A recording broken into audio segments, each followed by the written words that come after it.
So after my last video, I had a lot of people asking, how do you get into freelancing? How do you make $200 an hour? How do you kind of get started? This is my dream. I really want to do this.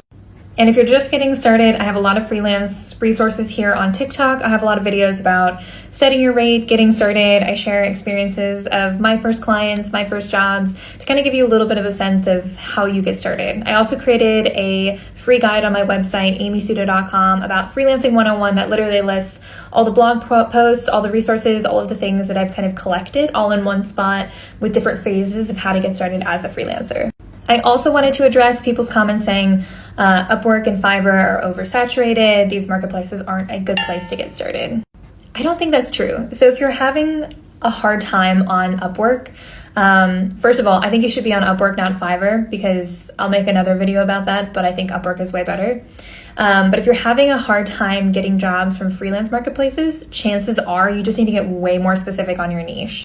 What I mean basically is like you want to be an expert at something, because if you're very specific, if somebody goes on Upwork and they're like, I need to hire one person to manage all of my copywriting for social media, for my social media posts or for my Pinterest posts, or I need one person to handle product photography for my beauty line. And if you are a product photographer that only does beauty, they're going to pick you over other people because you'll have a bigger portfolio in that specific niche, and you're going to blow the competition out of the water because this is something that you specialize in.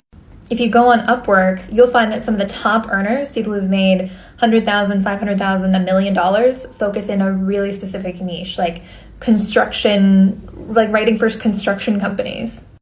So if you're having a hard time, if you feel like you're not really standing out, really zeroing in on what your niche is, whether you're a writer, photographer, web designer, whatever, will help you really kind of edge out against the competition and get exactly what you're looking for. This stuff also takes time. Like, I have been doing this for quite some time. In between my Hollywood jobs, I was freelancing for about 3-4-ish years. Like, I would have periods of time where I would go full-time freelance, and then I would hop back in a writer's room and then have to kind of start over before I went basically full-time freelance forever after my last writer's room. That was like March 2020. And so I've been at this for like 5 years.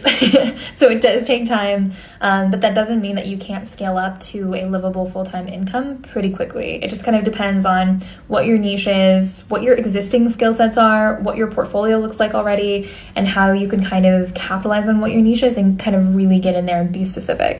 I'm here along your journey to answer any questions that you have, so be sure to follow for more content and let me know what's on your mind. Like, let me know like what you're struggling with or what I can help with.